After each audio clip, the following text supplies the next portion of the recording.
Hai guys, selamat pagi, siang, sore, malam, kapanpun dan dimanapun kalian berada saat nonton video ini. Pada pertemuan kali ini, aku akan membahas bocoran soal-soal dan pertanyaan tes wawancara PPK dan PPS Pemilu tahun 2024. Kalian tahu kan PPK sama PPS? Nah, pasti yang mau daftar pasti tahu ya. PPK itu panitia pemilihan kecamatan, sedangkan PPS panitia pemungutan suara. Jadi, mohon disimak baik-baik, siapkan alat tulis kalian, pulpen dan kertas, catat pertanyaan-pertanyaan penting dan jawabannya. Ini bocoran insya Allah keluar gitu. Oke, kalian simak baik-baik ya. Ini pertanyaan pertama. Nah, pertanyaan pertama itu gak jauh-jauh dari rekam jejak kalian. Biasanya kalian disuruh menjelaskan data diri kalian terlebih dahulu. Biasanya sih waktu di bagian dahulu, ini kalian bakal ditanya apakah pernah berpengalaman seputar riwayat jadi kepemiluan, riwayat pengalaman organisasi, gitu. Jelaskan riwayat pengalaman kerja waktu dan kapan juga aja, riwayat pendidikan, pemilu kapan, gitu. Tahun berapa gitu kalian sebutkan. Soalnya biasanya pewawancara memberi skor tinggi untuk orang-orang yang sudah pernah jadi PPK atau PPS gitu. Tapi kalian yang belum pernah berpengalaman, jangan berkecil hati, tunjukkan bahwa kalian bisa. Jadi bilang aja sisi positif kalian kalau kalian tuh punya pengetahuan lebih juga tentang PPK PPS gitu. Makanya kalian berminat jadi PPK sama PPS gitu teman-teman. Jangan berkecil hati, tunjukkan yang terbaik gitu. Oke, lanjut ke pertanyaan nomor 2. Oke, selanjutnya pertanyaan yang nomor 2. Dipastikan keluar ya. Ini tentang pengetahuan kepemiluan gitu. Yang ditanyakan tuh tentang teknis penyelenggaraan pemilu, kelembagaan penyelenggaraan pemilu, lalu pengetahuan kewilayahan dan juga administrasi kepemiluan. Jangan lupa kalau ini pegangan kalian itu materinya sesuai KPU nomor 476 tahun 2022. Jadi itu bahan kalian untuk belajar seleksi PPK PPS Pemilu 2024. Jangan belajar di luar dari itu deh, soalnya di situ aja udah lengkap, kalian harus menguasai itu gitu.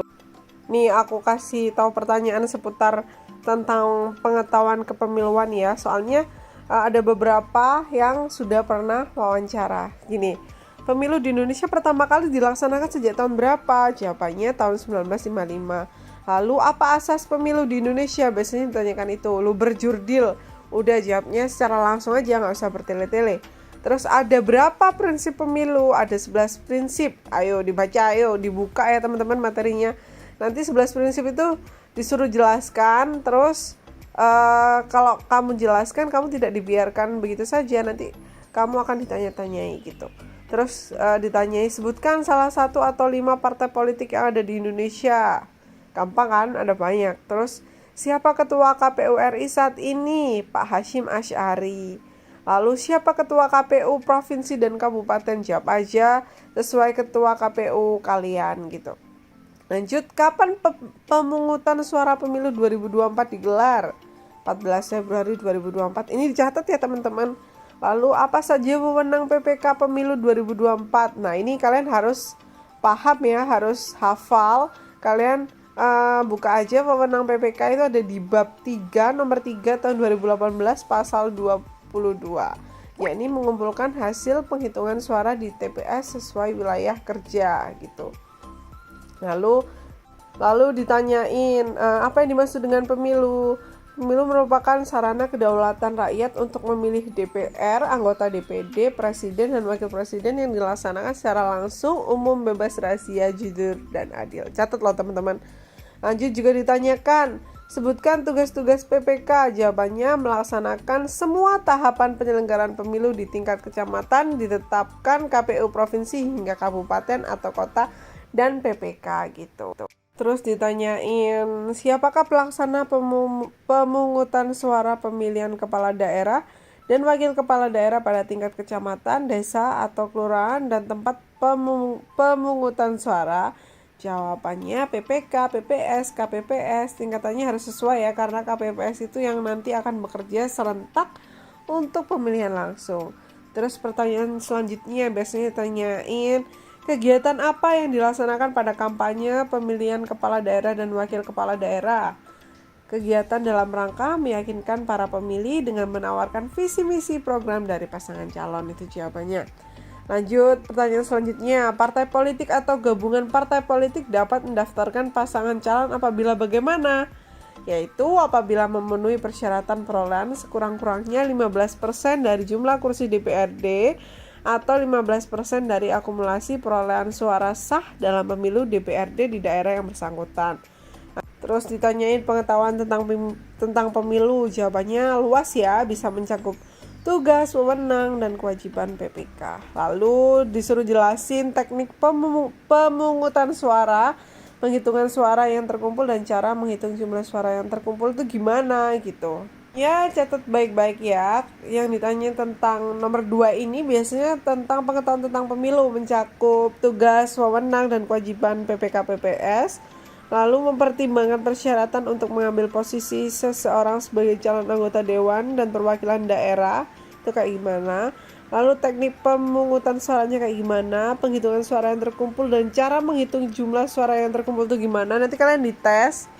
Lalu dasar hukum penyelenggaraan pemilu itu gimana. Seputar cara perhitungan itu harus hafal ya. Lalu tentang pengetahuan teritorial itu harus hafal kalian.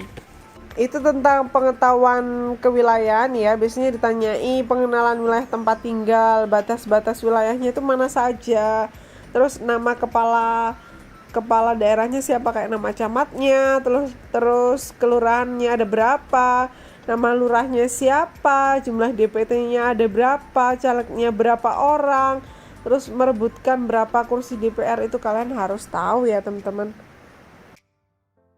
Oke, jangan lupa dicatat. Selanjutnya kita ada di pertanyaan yang nomor 3. Pertanyaan nomor 3 ini meliputi tentang komitmen. Nah, komitmen itu ada apa aja? Ada integritas, profesionalisme, loyalitas, dan visi. Biasanya ini kalian ditanyai apa sih integritas, apa sih profesionalisme, apa sih loyalitas, apa sih itu visi. Nih, aku bacain ya. Kalian catat aja. Komitmen itu mencakup integritas, profesionalisme, independen, dan loyalitas. Nah, integritas sendiri itu menurut saya yaitu sikap yang berkaitan dengan perkataan dan perbuatan seperti jujur, mandiri, adil, dan akuntabel. Sedangkan profesional, kita harus memahami tugas, wewenang, serta kewajiban kita yang didukung atas dasar pengetahuan. Sedangkan loyalitas itu kesetiaan dan kepatuhan terhadap lembaga atau organisasi yang kita ikuti melalui sikap dan tindakan kita. Sedangkan independen, sikap mental yang bebas dari pengaruh. Maksudnya kita tidak dikendalikan oleh pihak lain, tidak tergantung juga pada orang lain gitu. Biasanya kalau soal nomor 3 ini kalian disediain tentang studi kasus gitu. Nanti kalian disuruh menyelesaikan masalah dan solusinya itu kayak gimana. Misalnya ditanyain siap bekerja 24 jam tanpa uang lembur. Nanti kalian berarti dites tentang komitmen kerja kalian tuh harus gimana gitu. Terus biasanya ditanyain haruskah kami menerima Anda sebagai tenaga PPK dan PPS gitu. Kenapa? Kasih alasan. Terus visi kalian tuh kayak gimana sih buat ini. Terus apa sih kontribusi yang bakalan kalian kasih kalau kalian sudah diterima jadi tenaga ini gitu. Jadi kalian harus siapin jawaban ya teman-teman, jawaban yang terbaik kalian gitu. Terus kalian kalau ditanyain jawabnya harus tegas, percaya diri, terus dengan sopan dan gak bertele-tele. Berikan contoh berdasarkan pengalaman kontribusi kalian dan berikan skill yang dapat membantu menghadapi pekerjaan kalian gitu. Tapi kalau menjawab harus sinkron ya dengan tugas-tugas dari PPK PPS gitu. Terus biasanya juga ditanyai apa sih pencapaian terbesar Anda gitu. Jawab yang berhubungan dengan posisi yang kalian lamar ya, harus profesional dan serius. Jadi pertanyaannya hanya seputar dari itu saja, nggak keluar kemana-mana gitu. Jadi dari 3 poin itu nanti per satu pertanyaan itu kalian dapat skor 0 sampai 300. Jadi kalau skor kalian tinggi, kalian bisa masuk jadi tenaga itu gitu. Tetap semangat, selalu belajar gitu. Pokoknya kalian pede aja, berikan yang terbaik dan tunjukkan bahwa diri kalian itu memang layak untuk diterima jadi PPK PPS gitu. Oh ya, jangan lupa baca-baca tentang peraturan Komisi Pemilihan Umum RI nomor 3 tahun 2018 tentang pembentukan dan tata kerja panitia pemilihan kecamatan, lalu panitia pemungutan suara dan kelompok penyelenggara pemungutan suara dalam penyelenggaraan pemilihan umum. Oke, sekian pertemuan kita. Semoga bocoran ini bermanfaat buat persiapan kalian wawancara. Semoga beruntung, semoga sukses, and see you, bye-bye. Thank you. Ya teman-teman, untuk apresiasi aku jangan lupa beri like, komen. Bila ada hal yang perlu didiskusikan juga kasih komen ya. Jangan lupa subscribe and share. Thank you, bye-bye. See you.